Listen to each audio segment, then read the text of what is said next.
kita akan tengok Majlis Gerakan Negara Migran. Nama saya Ahmad Rashdan bin Ahmad Rushdi, nombor matrik seperti yang tertera. Subjek Hubungan Etnik MPU 1313, semester 3, Julai November 2021. So, lecturer saya Sir Amirul Hafiz bin Ibrahim. Okay, kita tengok isi kandungan kita pada hari ini. Sebelum kita masuk kepada tajuk apa itu migran, kita akan tengok sedikit sebanyak berkenaan asbab tertubuhnya migran, iaitu peristiwa 13 Mei 1969, terjadinya darurat dan apa itu darurat, apa dengan darurat. So seterusnya kita masuk kepada tajuk kita apa itu migran. Seterusnya kita akan tengok fungsi dan utama migran. Seterusnya kita akan tengok tugas migran. Dan seterusnya langkah yang diambil oleh migran untuk selesaikan masalah negara. Seterusnya kebolehan migran mencapai kemenangan. Akhir sekali kita akan tengok kesimpulan dan rumusan. Okey. So kita tengok yang first, peristiwa berdarah 13 Mei 1969 dan solusinya dengan tubuhnya migran. Okey, seperti kita tahu peristiwa 13 Mei ni ramai yang sudah tahu kan. Yang berlaku adalah kemuncak kepada isu perpaduan kaum yang terjadi di negara ini pada tahun 1969. Isu ini melibatkan kehilangan harta, nyawa dan kerosakan harta benda. Isu ini juga berkait rapat dengan pilihan raya 1969, merupakan satu titik hitam di dalam sejarah negara kita di Malaysia. Berikut tragedi ini telah mengakibatkan 200 orang terbunuh, 400 lebih cedera dan hampir 10,000 orang ditangkap. So kita tahu pilihan raya 1969 ni MCA menang kan. So diorang telah menimbulkan satu rusuhan yang membabitkan isu perkauman. Okey, seterusnya kita akan tengok berkenaan antara isu sensitif yang dibangkitkan ketika pilihan raya 1969.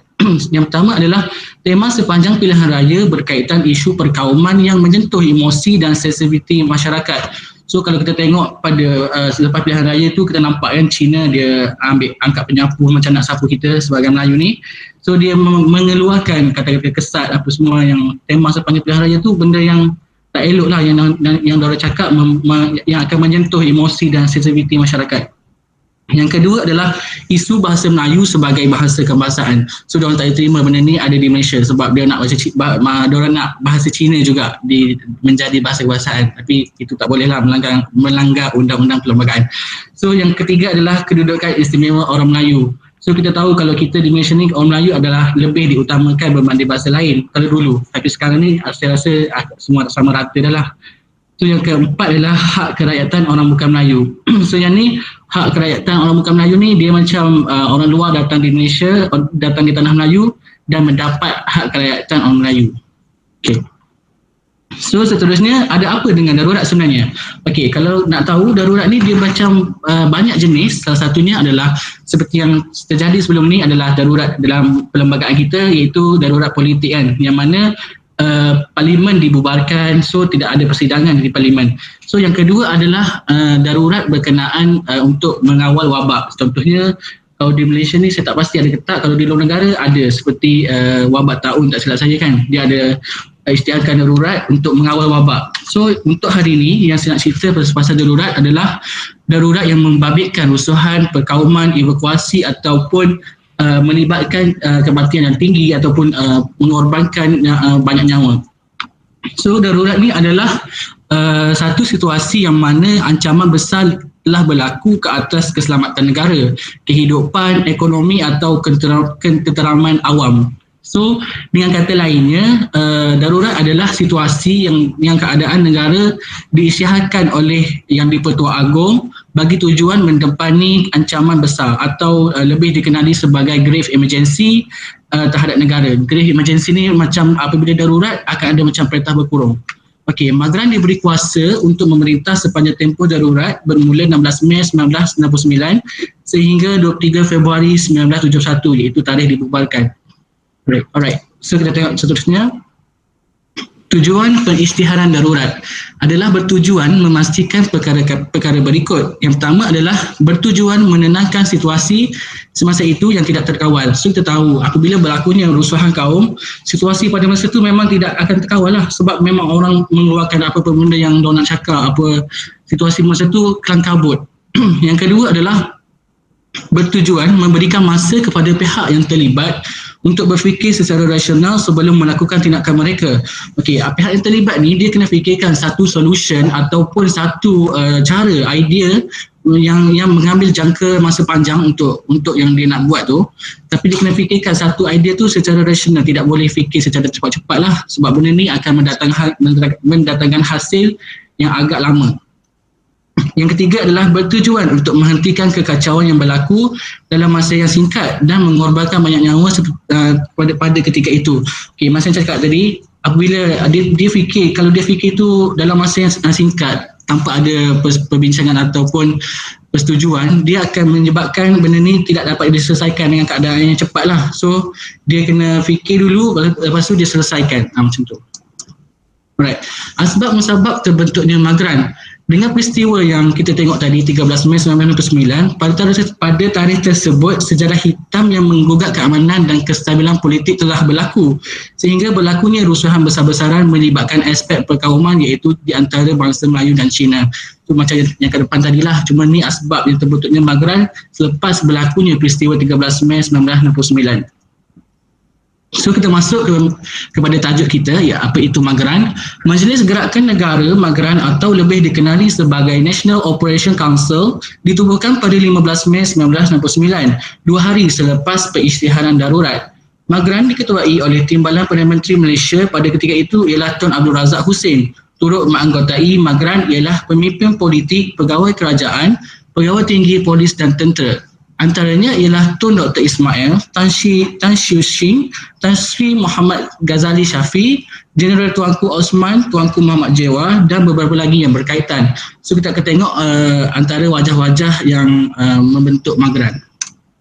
Okey, ni antara wajah yang menganggotai Magran. Yang pertama adalah pengerusi Majlis Gerakan Negara Magran yang diketuai oleh Tun Abdul Razak bin Hussein, Timbalan Perdana Menteri atau sekarang Timbalan Perdana Menteri pertama. So sekarang dikenali sebagai Bapa Pembangunan Malaysia.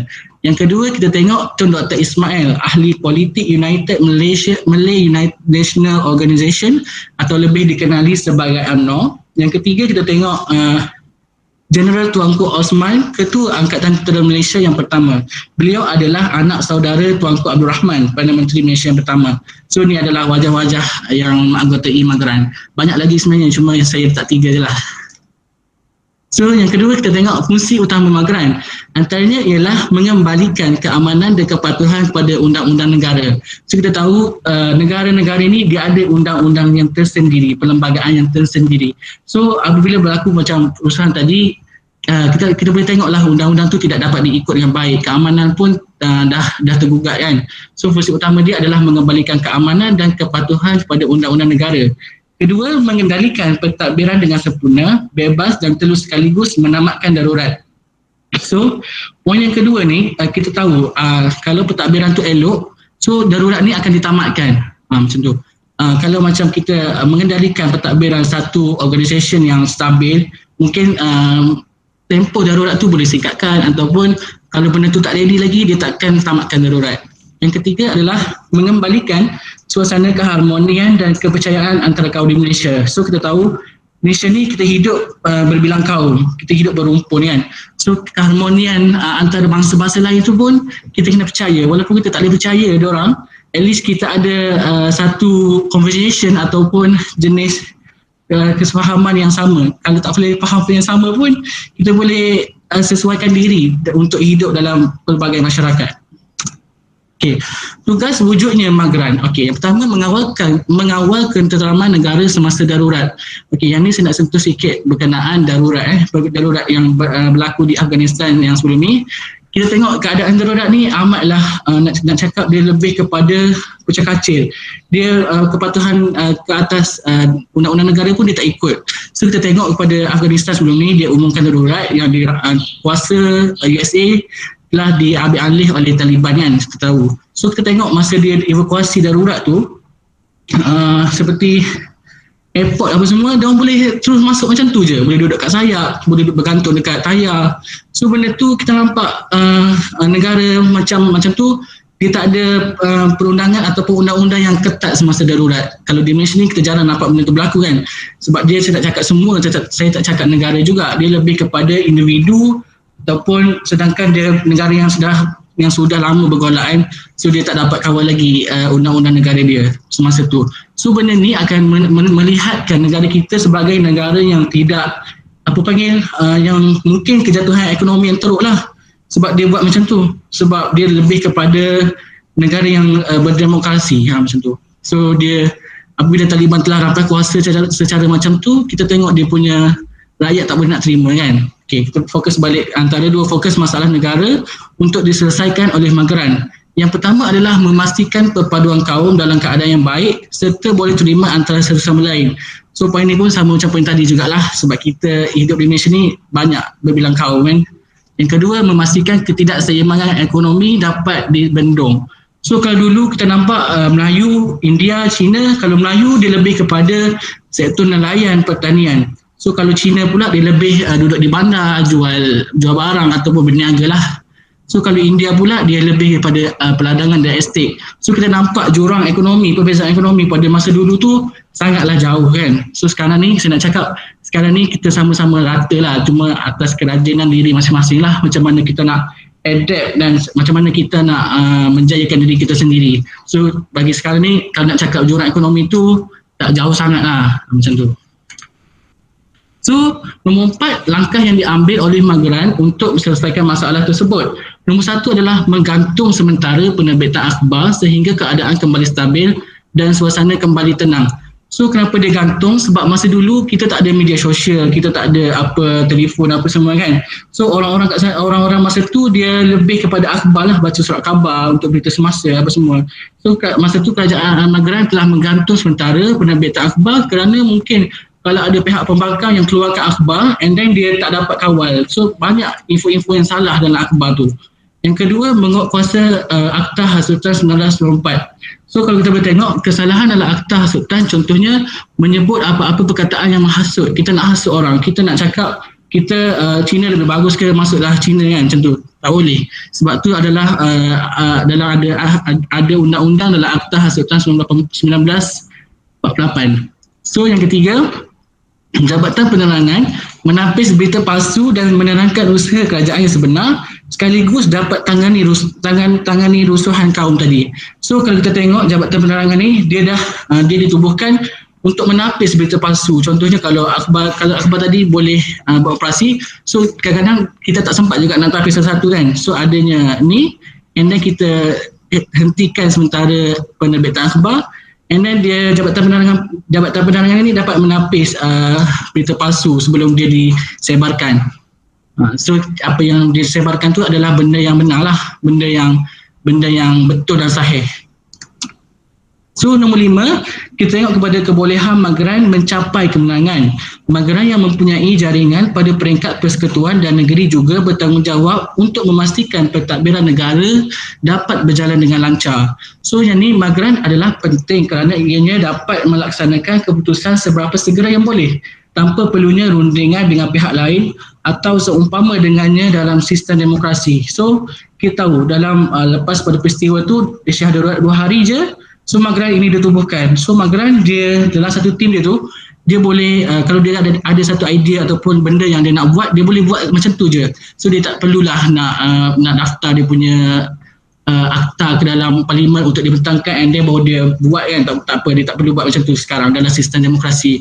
So apa yang diorang dapat, idea yang benar yang diorang nak buat tu, diorang boleh buat terus untuk memastikan darurat tu dapat ditamatkan and then rakyat dari hidup dalam harmoni macam tu. So, last sekali kita tengok pada rumusan dia. Yang pertama adalah kita mestilah saling hormat menghormati antara kaum. So, kita tahu kadang-kadang kita ni pun tak suka kaum-kaum tu kan. Tak boleh lah sebab kita hidup di Malaysia ni pelbagai kaum. Ada Melayu, Cina, India, Kadazan, Dusun, Arab apa semua kan. So, kita kena faham each other. So, kalau macam kita tak nak terima dia pun kita senyap je. Kita jangan nak buat kita nak menang lah. Tak boleh lah macam tu. So, yang kedua, semak dan tapis berita atau maklumat sebelum ianya dikongsikan. So macam tadi sekarang pun kita tengok media sosial banyak menyebarkan berita yang salah kalau kita tak perhatikan betul-betul. So benda tu tidak elok lah, boleh mendatangkan boleh mendatangkan boleh mendatangkan bahaya lah. So nombor 3, bersatu padu untuk memajukan negara kita. So pada zaman sekarang ni, kita tak boleh dah nak stand by kita sendiri je, nak hidupkan untuk negara ni dengan kaum kita je. Sebab kita ni ramai kan, pelbagai kaum. So kita kena bersatu untuk memajukan negara kita lagi dari segi aspek ekonomi, daripada segi aspek perundangan, perlembagaan, apa semua. Kita kena bersatu je. Kita kena bersatu sekarang. So nombor 4 adalah memastikan kedaulatan dan undang-undang negara tanah Melayu dijaga dengan elok. So yang ni kalau macam perlembagaan kita memang dah kukuh kan. So sekarang tinggal perpaduan kaum je lah. Tinggal perpaduan kaum. So dia lebih kepada kalau kita jaga negara kita yang baik, kedaulatan negara kita, kita ikut undang-undang, patuh kepada peraturan yang telah ditetapkan, insyaAllah negara kita ni pun akan menjadi negara yang paling maju dalam segi aspek ekonomi, and then negara kita ni akan aman, damai serta harmonis dalam segi keberadaan kaum di Malaysia agak tinggi kan. So kita dapat bersatu dan dapat memajukan bersama. Okey, saya rasa untuk hari ini itu saja yang saya akan bentangkan. So sekejap lagi saya akan serahkan kepada Akif untuk sambung majlis perundangan negara. Terima kasih. Assalamualaikum warahmatullahi wabarakatuh. Okey, Assalamualaikum dan selamat pagi. Nama saya Muhammad Akif Haiman bin Muhammad Alifah, nombor matrik CJK 2007 088, semester yang ketiga, subjek hubungan etnik dan pensyarah Amirah Hafiz bin Ibrahim. Okay, untuk hari ini saya akan menguntangkan tentang majlis perundingan negara yang disediakan oleh saya sendiri, Muhammad Akif Haiman. Okay, isi kandungan yang terdapat dalam pembentangan kali ini adalah pengenalan ahli peranan hasil rukun negara, penerimaan masyarakat, tokoh dan akhir sekali untuk penutup adalah kesimpulan. Okay, mari kita mulakan. Untuk pengenalan, pada Januari 1970, ketika suasana getih dihadapi negara berikutan peristiwa 13 Mei 1969 yang menyebabkan kerajaan perlu mencari satu formula penting bagi menyatukan seluruh masyarakat pada ketika itu. Apabila parlimen mula digantung dan tidak boleh lagi bersidang akibat daripada kacau, bilau dan huru-hara yang berlaku pada ketika itu, Perdana Menteri Tunku Abdul Rahman bersama Tun Abdul Razak Hussein, iaitu Timbalan Perdana Menteri pada ketika itu, mencari jalan bagi menyatukan kembali kaum di negara ini antaranya dengan menubuhkan Majlis Perundingan Negara. Ahli yang terdiri dalam Majlis Perundingan Negara adalah terdiri daripada menteri-menteri yang juga menganggotai Magran, kerajaan-kerajaan negeri, parti-parti politik Sabah dan Sarawak, kumpulan-kumpulan agama, badan-badan profesional perkhidmatan awam, kesatuan sekerja dan persatuan majikan serta wartawan, guru-guru dan kumpulan minoriti. Minoriti adalah kumpulan sosiologi kecil dalam satu demografi berdasarkan faktor etnik jantina, kekayaan, kuasa dan lain-lain. Okey, bagi peranan untuk Majlis Perundingan Negara adalah untuk meneliti isu-isu perpaduan negara, mencari jalan bagi menyelesaikan masalah-masalah yang melibatkan pelbagai kaum, juga bertindak sebagai penasihat kepada atasan iaitu Magran mengenai perkara-perkara seperti perhubungan dan interaksi kaum di Malaysia. Hasil daripada penubuhan Majlis Perundingan Negara adalah dengan lahirnya satu ideologi kebangsaan iaitu rukun negara yang digubal sebagai falsafah negara dan pendekatan baru bagi mewujudkan sebuah negara yang stabil dan harmoni. Ia diwujudkan tanpa membezakan latar belakang kaum dan agama, sebaliknya melihat semua adalah sebagai satu rakyat Malaysia. Dengan semangat patriotisme dan jati diri adalah penting untuk membuktikan diri sebagai satu rakyat Malaysia. Okey, kita tengok lebih detail tentang rukun negara. Rukun negara kita ada 5 rangkap. Yang pertama adalah kepercayaan kepada Tuhan, kesetiaan kepada raja dan negara, keluhuran perlembagaan, kedaulatan undang-undang dan kesopanan kesusilaan. Okey, yang pertama iaitu kepercayaan kepada Tuhan. Bangsa dan negara telah diwujudkan atas kepercayaan kokoh seseorang kepada Tuhan. Melalui kepercayaan beragama inilah menjadikan bangsa dan negara sebagai satu bangsa dan negara yang lebih berdaulat. Perlembagaan Persekutuan memperuntukkan bahawa Islam adalah agama rasmi persekutuan, tetapi agama dan kepercayaan-kepercayaan lain boleh diamalkan dengan aman tenteram di mana-mana sebahagian di dalam persekutuan dan tindakan beza-bezakan seseorang warga negara atas alasan atau perihal agama adalah dilarang sekali dan boleh dikenakan tindakan. Kesetiaan kepada raja dan negara. Setiap warga negara hendaklah menumpukan sepenuh taat serta jujur ikhlas kepada Seri Paduka Baginda Yang di-Pertuan Agong. Di peringkat negeri pula, rakyat dikehendaki menumpukan taat setia kepada raja yang memerintah negeri tempat mereka bermastautin tanpa mengurangkan taat setia kepada Yang di-Pertuan Agong, iaitu Ketua Negara. Keluhuran perlembagaan. Perlembagaan adalah sumber perundangan yang tertinggi dan berfungsi memberi perlindungan kepada setiap rakyat negara ini akan hak dan keistimewaan mereka sebagai warga negara. Setiap warga negara Malaysia perlu menghormati, menghargai serta memahami akan kandungan serta latar belakang sejarah pembentukan perlembagaan. Perlembagaan digubal berdasarkan kesepakatan semua kaum dan semua pihak di negara ini. Kedaulatan undang-undang.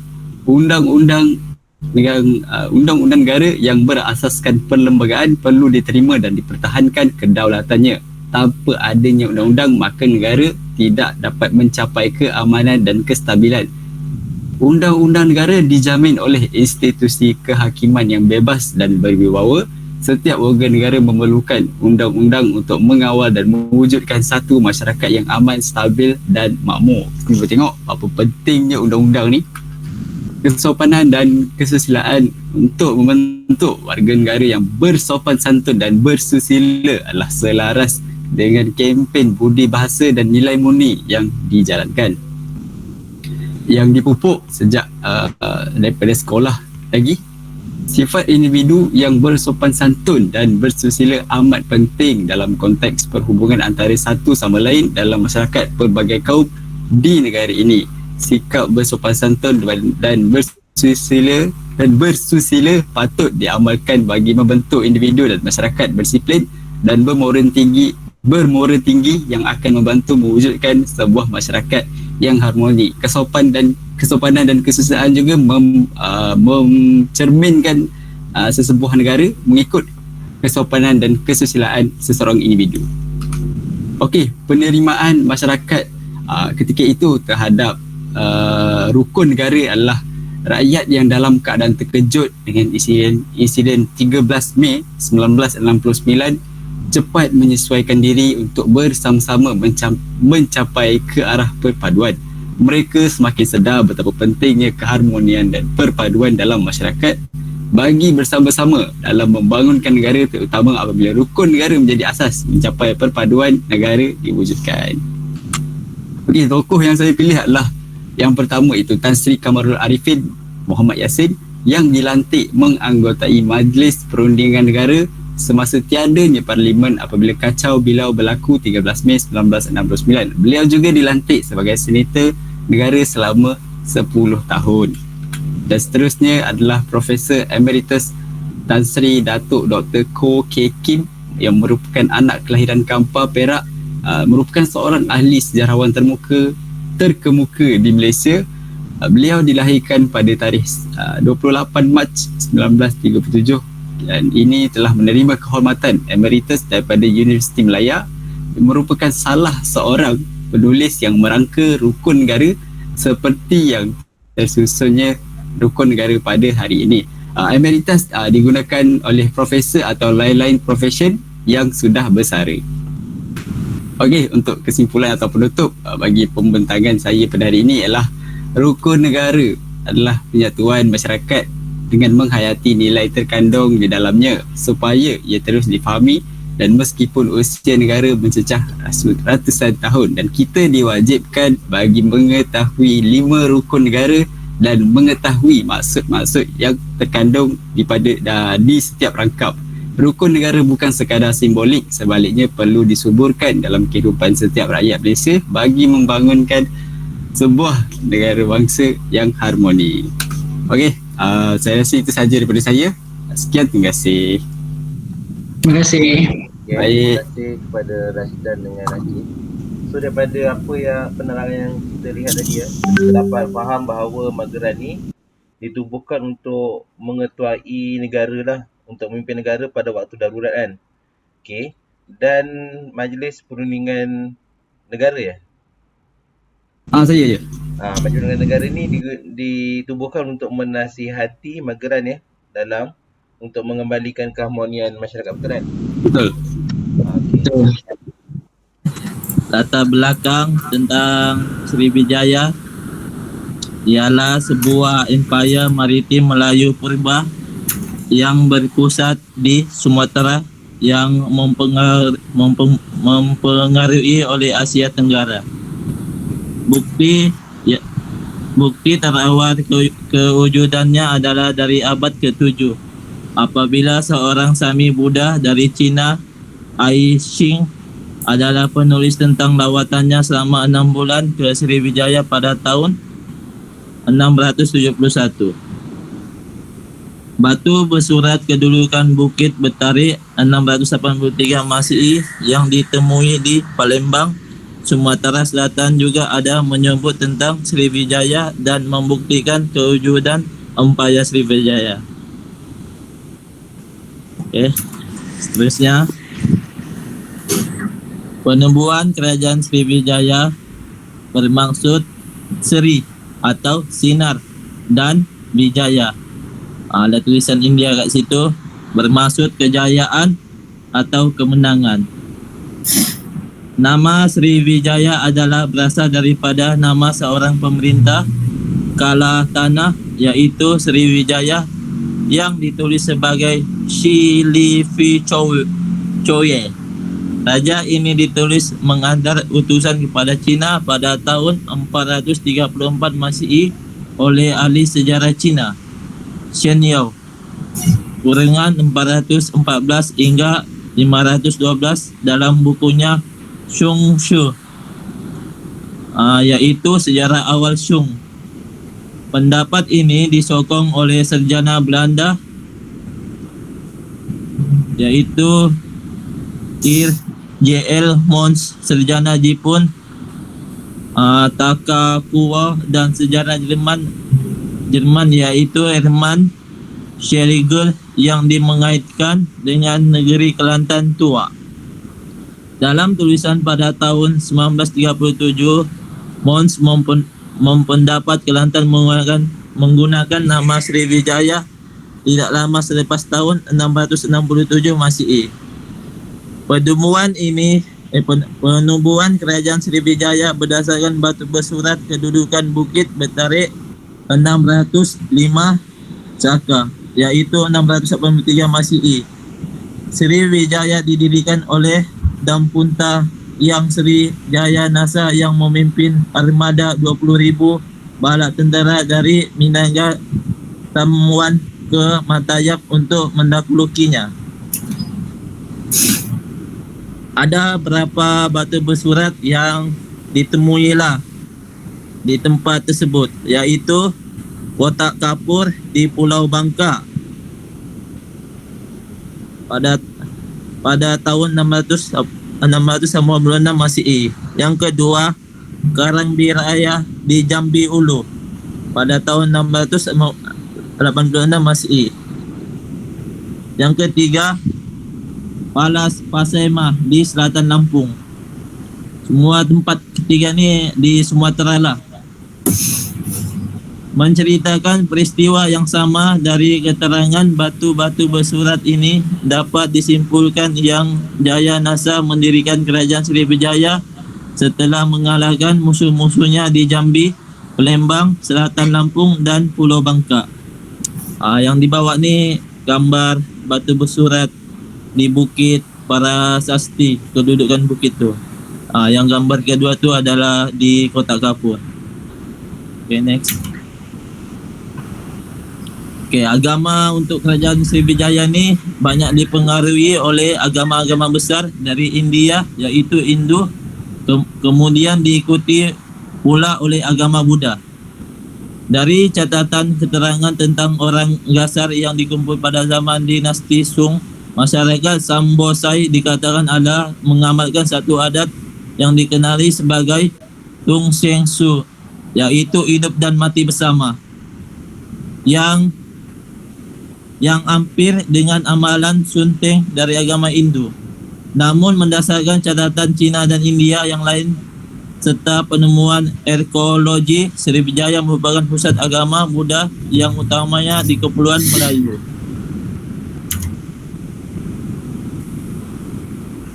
Okey, pusat perkembangan agama Buddha Vajrayana menarik ramai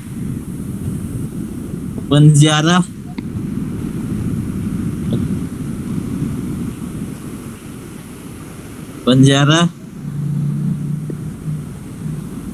Dan penjara dan serjaan dari negara lain di Asia. Antara yang terkenal ialah Sami Buddha dan Ciana iaitu Shing. Ketika beliau dalam perjalanan ke Universiti Nalanda, India, beliau singgah di Sriwijaya untuk mempelajari Sabda Vidya iaitu tata bahasa Sanskrit. Pada tahun 655, beliau melawat Sriwijaya sekali lagi untuk mendalami agama Buddha. Menurut Aishing, penduduk Sriwijaya melakar imej-imej Buddha dengan emas dan memberi sembahan kepada Buddha dalam bentuk bunga teratai emas. Ibu kotanya didiami oleh ramai sarjana Buddha dan menjadi pusat pembelajaran agama Buddha yang utama di seluruh yaitu Laut Selatan. Ini gambar di bawah ni ialah Universiti Nalanda lah di India. Okey, seterusnya saya serahkan kepada ada lagi. dicintai. Ada lagi. Ikan. Ada lagi apa ya? Ada lagi. Okey. Selain aliran Vajrayana, ajaran Buddha dari aliran Hinayana dan Mahayana juga turut berkembang di Sriwijaya. Kemasyhurannya Sriwijaya sebagai pusat perdagangan di Asia Tenggara berkemungkinan besar menarik minat para pedagang dan ulama Muslim dari Timur Tengah menyebarkan agama Islam. Beberapa kerajaan yang ada mulanya merupakan sebahagian dari Sriwijaya bakal muncul menjadi kerajaan-kerajaan Islam di Semenanjung dan Sumatera ketika pengaruh Sriwijaya semakin lemah pada masa itu. Sumber yang menyebut pengaruh orang Muslim Arab yang banyak berkunjung dan berdagang di Sriwijaya, maka seorang raja Sriwijaya yang bernama Sri Indrawalman pada tahun 718 berminat untuk mengetahui tentang agama Islam. Sehingga kan mungkin kehidupan sesuai Sriwijaya adalah masyarakat sosial yang di dalamnya terdapat masyarakat Buddha dan Muslim sekaligus.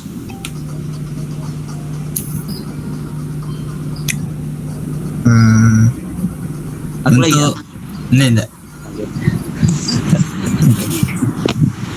Okey, untuk seni budaya pula, kerajaan Sriwijaya satu masyarakat yang kosmopolitan, yang kompleks dengan nilai peradaban yang tinggi, dipengaruhi secara mendalam oleh aliran Buddha Vajrayana. Telah mendiami ibu kota Sriwijaya, batu bersurat talang tua dari abad ke-7 ada menerangkan tentang satu ritual agama Buddha untuk memberkati upacara perasmian. Satu taman Setra, Taman Awam, anugerah Maharaja Sriwijaya untuk rakyatnya. Yang di bawah ini batu bersurat talang tua. Okey, untuk maksud kosmopolitan ialah ideologi yang menyatakan bahawa semua suku bangsa manusia merupakan satu komuniti tunggal yang mempunyai moraliti yang sama.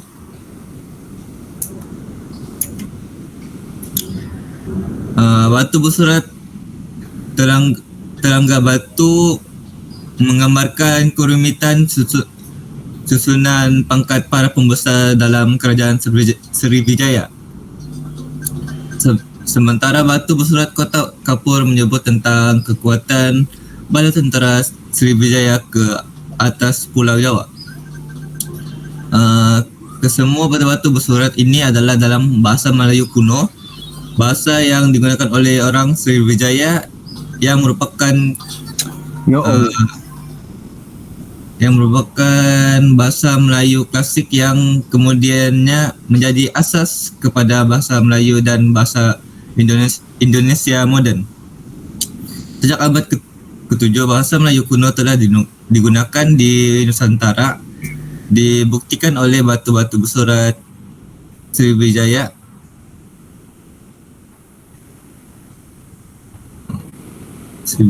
Dan beberapa batu bersurat yang menggunakan bahasa Melayu kuno yang ditemui di pesisiran pantai Kepulauan Melayu. Contohnya batu bersurat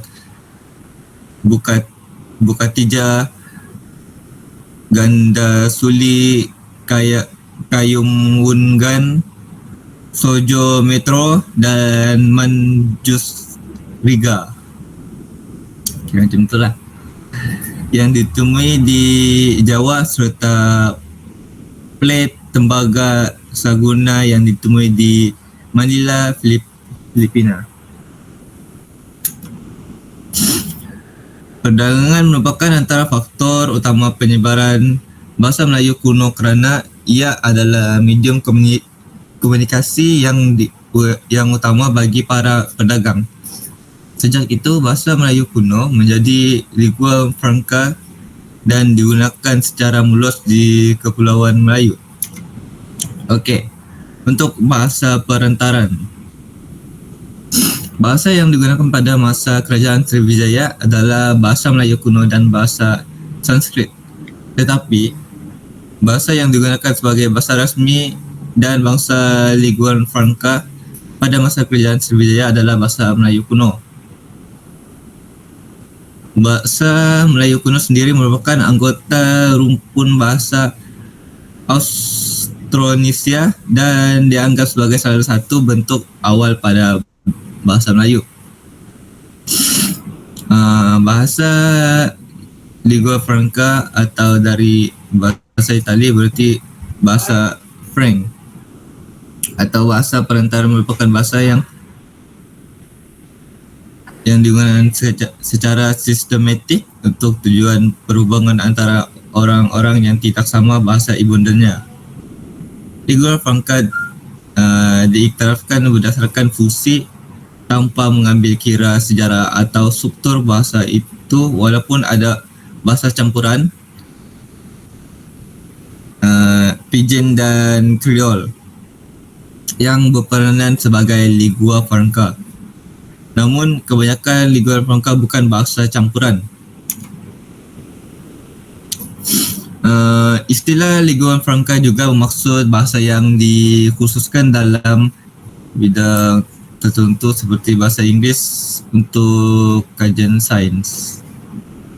Bahasa Melayu purba terbentuk selepas kedatangan pedagang India ke Pulauan Melayu. Bahasa yang digunakan oleh masyarakat setempat dikenali sebagai bahasa Melayu purba. Kemudian dinamakan bahasa Melayu kuno setelah mendapat pengaruh India.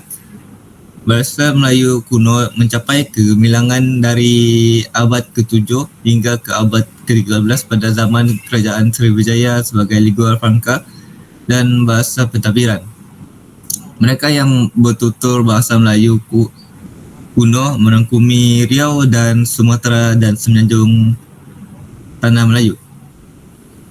Untuk bahasa Melayu kuno diterima ramai kerana bersifat sederhana dan mudah menerima pengaruh luar. Kedua, tidak terikat kepada perbezaan susun lapis masyarakat. ketiga mempunyai sistem yang lebih mudah berbanding bahasa Jawa. Itu saja dari kami. Sekian, terima kasih.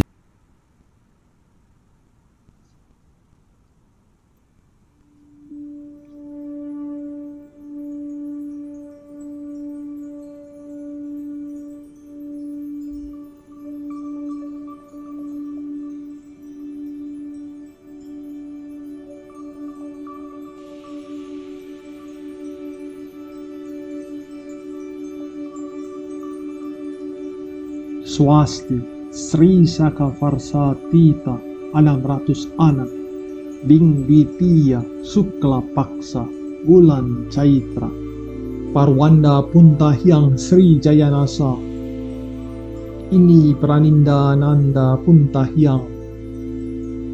Sawanyaknya yang ditanam di sini niur, pinang, hanau, rumia dengan samisrana yang kayu dimakan buahnya. Tatapi haur ulu patung iti ewam adi, punarapi yang parlakukan dengan tawat talaga. Sawanyaknya yang buatku sucarita parawis prayojanakan punyanya sarwa satwa. Sacara-cara parupayanya temu suka.